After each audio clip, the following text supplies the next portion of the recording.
Oggi parliamo di come deve essere un obiettivo, perché vedo molte persone sbagliare già dal principio, dalla pianificazione di questi obiettivi. Perciò voglio fare questo video con dei consigli che derivano dalle mie esperienze ed è anche ispirato da un bel intervento che ho sentito di Alessandro Ferrari. Quindi come deve essere un obiettivo, come dobbiamo prenderlo e quali sono le sue caratteristiche. Però non mi piace sempre stare qui, poi oggi è una bella giornata, quindi andiamo fuori. Vi consiglio di prendere in mano un foglio e una penna, così dopo non vi dimenticate dei miei suggerimenti e magari li provate. Poi se vi fa piacere fatemi sapere come è andata e se vi sono stati utili. Tutto questo per non perdere questi 3 minuti. Ora comunque andiamo fuori.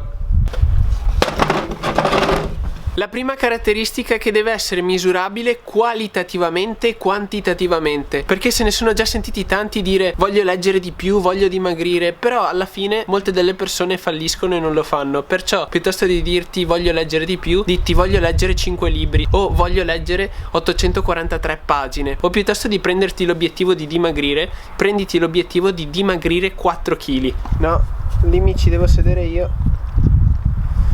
Guarda che hai leccato proprio là. La seconda caratteristica di un obiettivo è che deve essere sotto la tua diretta responsabilità o sotto il tuo controllo. Il motivo è semplice, perché non devi e non puoi perdere tempo ad aspettare che altri facciano per te altre cose. Quindi un conto è delegare, un conto è aspettare che qualcun altro faccia quel qualcosa. Quando deleghi hai tu il controllo e sei tu a scegliere quello che la persona che stai delegando deve fare. Mentre quando aspetti che una persona faccia quel qualcosa stai perdendo tempo e il tempo è il tuo asset principale, quindi sfruttalo a tuo vantaggio, non a tuo svantaggio. Bianca, vieni qua. Ciao, saluta lì, non me.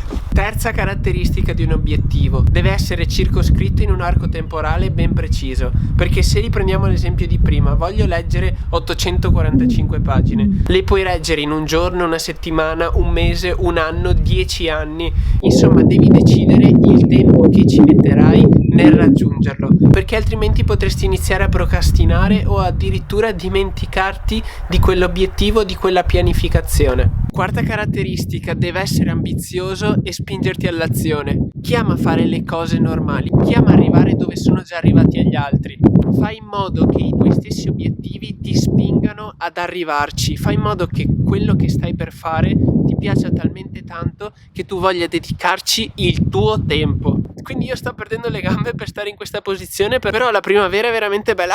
Ovviamente tutte queste cose secondo me, quindi se avete altri suggerimenti e cose da aggiungere lasciate pure un commento qui sotto e vediamo se si può aggiungere qualcosa di interessante. Quindi per riassumere, le 4 caratteristiche di un obiettivo secondo me sono: 1. Deve essere misurabile quantitativamente e qualitativamente. 2. Deve essere sotto la tua diretta responsabilità o controllo. 3. Deve essere circoscritto in un arco di tempo ben preciso. 4. Deve essere ambizioso e spingerti all'azione. E nulla, ora tocca a te scegliere quale vita vivere, e probabilmente se il tuo obiettivo non ha queste 4 caratteristiche sono solo speranze o buoni propositi che difficilmente porterai a termine. Detto questo, se il video è stato interessante e vi è piaciuto, lasciate un mi piace, mi aiuterebbe molto.